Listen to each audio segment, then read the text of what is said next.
Hey there, Ninja. Welcome back. It is Nikki B here, your Childcare Ninja boss, and I am so happy to see you back in here ready to learn and grow your childcare business in 2026. And that is what I'm here to help you do. So, this week we are going to be talking about staffing. Staffing is a major issue for many childcare owners right now, and I won't say just right now. Staffing is a consistent scare and a consistent issue for a lot of childcare business owners across the board, no matter when you are discussing childcare business ownership. It is one of the hardest things, and I have to keep it real with you. It is one of the hardest things, no matter what business you are in. However, because our industry is so dependent on the staffing, it makes it even more difficult when we are having a hard time finding the type of staff that we need to grow our business successfully. So in this video today, we are going to discuss some ways to grow our childcare business by putting together an amazing team to surround us to make the best things happen within our childcare program. So let's have a look.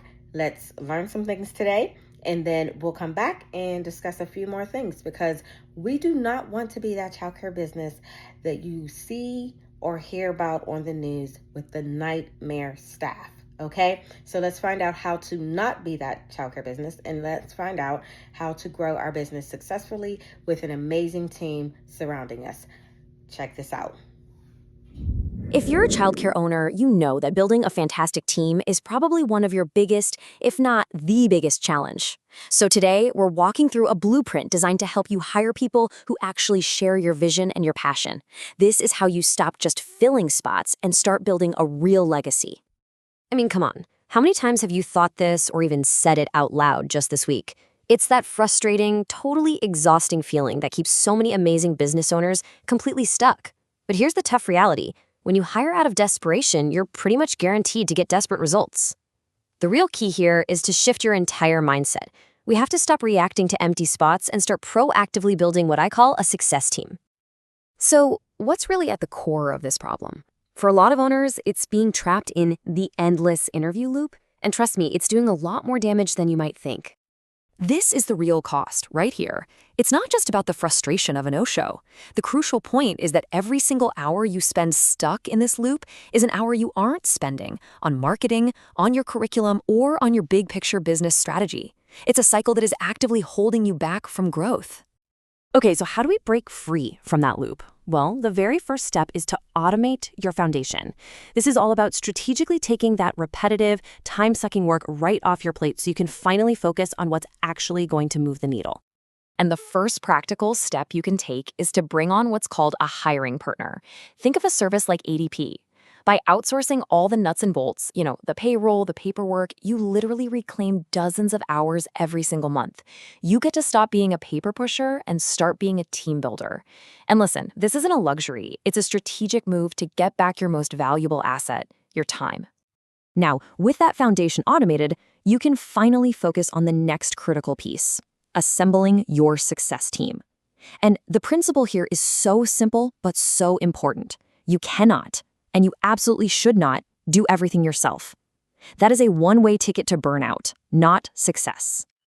This right here, this is what true leadership is all about.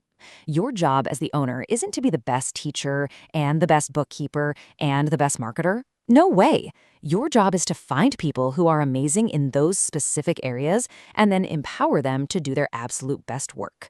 A great leader builds a team of specialists. So who's on this team? Well, the blueprint really identifies 3 core roles. You've got your accountant, who's managing the financial health of your business. You have your mentors, who provide guidance and that crucial outside perspective. And then you have your lead teachers, who are running the classrooms with total excellence. With this team in place, you can finally step back from putting out fires all day and actually start designing the future of your center. But finding great people is really only half the battle, right? Now you have to keep them.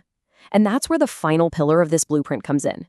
Building a culture that makes your best people actually want to stay for the long haul. And this culture is built on 2 key pillars. First, professional development. Budgeting for things like CPR and other required training, that's not an extra. It's a non-negotiable investment. It shows your team that you're serious about their growth and about the quality of your entire center. And the second pillar is creating a culture of harmony. This just means building a workplace that genuinely respects your team's life outside of work.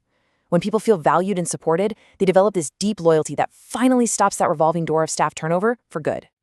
So when you put all of these pieces together, the automation, your success team, and a strong culture, it enables this fundamental transformation.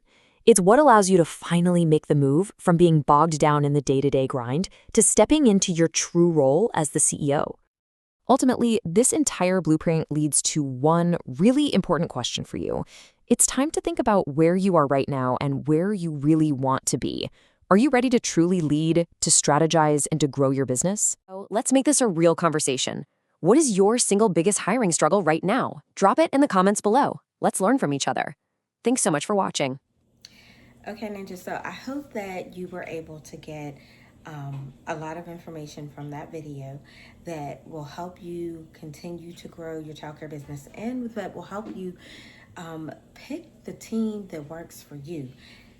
Everybody has different needs inside their childcare business, but here's what you don't want to end up happening. And I say this because I have actually had some of these things happen with staff in my childcare business in the past. We all learn things as we go, but we have to fix them so that we can go ahead and continue to run our business successfully. We cannot let one staff person hinder the growth for everyone else.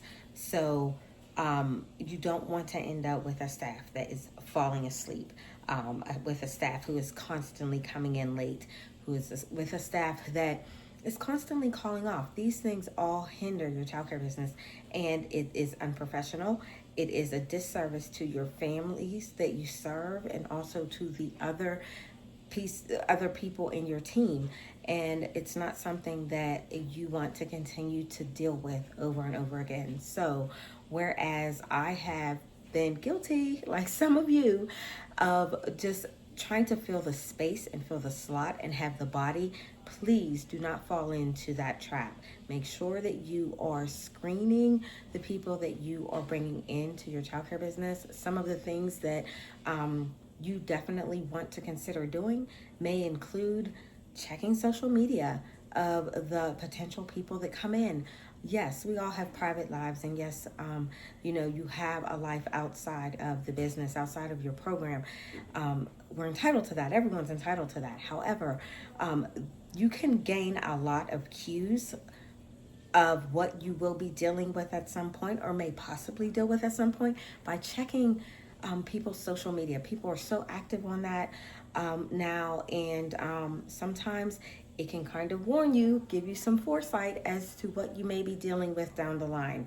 Always keep in mind that no matter what you try to do to make your program an environment where everyone can get along, keep in mind, no matter what you do, someone's going to be unhappy, and from time to time you are going to have that unhappy employee or ex-employee. Think about those things in advance. Make sure you're putting things into your staff handbook that are going to help you grow your team and grow your program, that are going to help you make it professional and keep it professional. So these are just some of the things that you want to make sure that you are putting into your program now before the problems start to happen. So if you want to learn more about how you can do this and some of the things that you can put in place, please reach out. The link is in the comments down below. You want to check those out, and you can definitely sign up for our emergency leadership support coaching, which is one of the things that we focus on inside of that coaching, is putting together a strong childcare business team, because you want to do that. Like I said, do not fall into the trap of just filling the space with a body, because you will regret it. I promise you. I promise you, you will regret it. So take some of these tips, and definitely, if you know of a childcare owner that can be helped by this information, please do not hesitate to share it with them. Make sure that you subscribe if you have not already done so, and click on the bell so that you always get the updated information that we share with you all. Again, it's great to have you here. I'm so glad to see all of you ninjas out here doing your thing inside your childcare business. I'm here to help make sure that you keep that thing going and that you continue to be an amazing service in your community and to your families. So until next time, ninjas, you got this.